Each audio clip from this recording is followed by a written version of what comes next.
way up. If you vibe no pure, my way up. Pull up, ain't no mistake.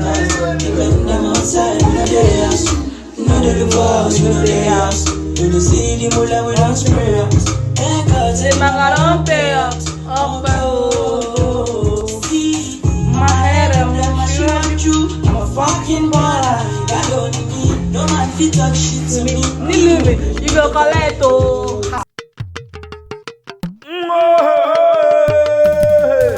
Oya boni ende di enyan bi enyan olóríire.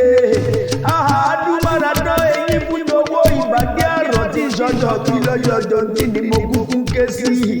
Táwa lẹ́ni tí mo pè yó. Mo tún ráyọ̀ o. Ọmọ bàbá mi tí jọ̀wọ́ ṣe níṣe bí wọ́n ni mo kúkú kó bẹ̀rẹ̀ fún mọ̀ọ́dà gọ̀jọ̀gọ̀jọ̀. Aláṣẹ àti olùdarí Mimi Empire. Aláṣẹ àtolùdarí Mimi Empire tó kárí ayé. Event planner, your sexy baker. Oya mo ní event decorator. Oya mo ní mọ̀ gbòǹgbò ẹnu tèmi ní lọ́la ilé ìgbìmọ̀rẹ́ oníkú ní kú mọ́ wa lọ́wọ́. Ọ̀gá tiwa, èèyàn tiwa, aláṣẹ tiwa. Oya mo ní ẹni bí ẹni èèyàn bí èèyàn ni mo kúkú ké sí lọ́la ilé ìgbìmọ̀rẹ́ ọdún èyí oníjà ṣe mọ́ lórí òkè èèpẹ̀. Oya mo ní CEO Mimi Empire ṣe bí ìwọ ni mo kúkú ké sí mọ́ gbọ́ bí mo ṣe ń forí kílé bàbá tó bí ọdún mọ́. Oya mo ní from all of us at Mimi Empire. Oya mo ní wọ́n ní kí n kí ọ délédélé kí n sáré délé bàbá tó bí ọdún mọ́. Èmi ti bọ́ débẹ̀ mo ti dẹ̀yìn bọ̀. Ọmọ wọn Ìjẹ̀bú náà kúkú nílé bàbá rẹ̀. Oya mo ní mọ́ gbọ́ bí mo ṣe ń forí kílé bàbá tó bí ọdún mọ́. Ẹ̀gbọ́n wípé àwọn dìdìrì èèyàn náà sọ pé Ìjẹ̀bú olórí kì mo ní rọ́ pátápátá ni wọ́n pa. Wọ́n ní bó bá wù Ìjẹ̀bú àwọn ẹni ẹni wìnìwìnì. Bó bá wù Ìjẹ̀bú àwọn ẹni ẹni wìnìwìnì. Bó bá wù Ìjẹ̀bú àwọn ẹni ẹni òkú ṣọṣọ àgẹmọ ẹni lọ́mọ alágẹmọ abijọ́ wìnì lẹ́sẹ̀ méjèèjì. Wọ́n kúkú mẹ́kún wọn kó padà rí. Ìbàlọ́ mẹ́kún wọn kó rẹ́ mọ́. Ẹ̀yin lọ́mọ bíjú Ìjẹ̀bú tí fọkọ ẹ̀jẹ̀ pẹ̀nà. Lọ́wọ́ máa dúró máa dé o. Lọ́wọ́ máa dúró máa sùn pẹ̀lú jẹjẹ. Ọmọ alájẹ òkòkò mọ̀gà. Eléyìí fojoojúmọ́ yẹ bí àwọn gbìngbìngbìn Mimi Empire máa ń pò ẹnu débi ni. Ẹ̀yin ló máa di ẹ̀kọ́ òru òlélẹ̀. Ara òkú, ara rẹ̀ ń yẹ. Lọ́wọ́ mo ń ṣe ní ọ̀yọ̀yọ̀yọ̀.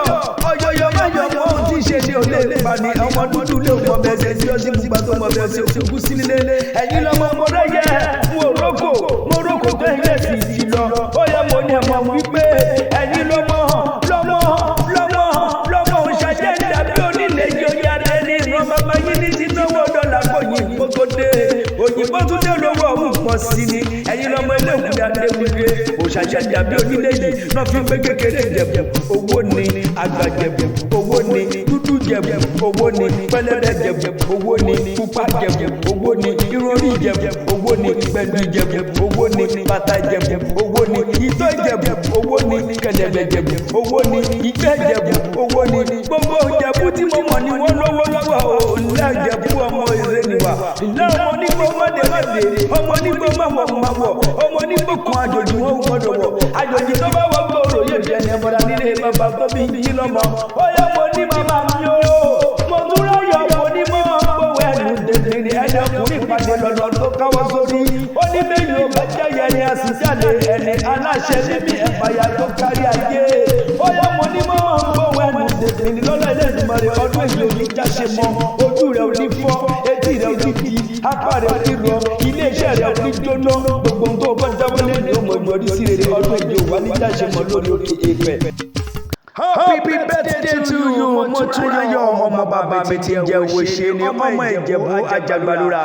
Mo yes to celebrate aláṣẹ àti olùdarí Mimi Empire, a touch of handmade glass you can never resist. Níbi tí wọ́n ti ṣe cake, event decoration, birthday surprises, marriage proposal, money to wa and many more. Bó bá dẹ̀ jẹ́ pé kitchen utensils yẹ̀yìn fẹ́ ni water reservoir, cooler, sweeper, wine glasses àti bẹ́ẹ̀ bẹ́ẹ̀ lọ ẹ lè kàn sí wọn lórí 090-7299-6938 or 090-68288348 àbí Mimi Empire lórí Facebook àti Mimi Empire 1 lórí Instagram. Oya Mimi Empire kò sí nǹkan tí wọn ò lè ṣe mẹ́ our specialized as ẹ̀dá lórí nǹkan tá a ṣe USSC baker ló ṣọjọ́ ìbí lọ́jọ́ tẹ̀lé igba ọdún láyé ọdún kan ni gbogbo wa pátápátá ní Mimi Empire àjọṣiṣẹ́ yín la sọ wípé better connection and better achievement láṣẹ Èdùmàrè.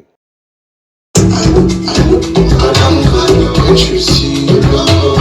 Ojú máa rí ṣe ọkọ̀ máa lè jà.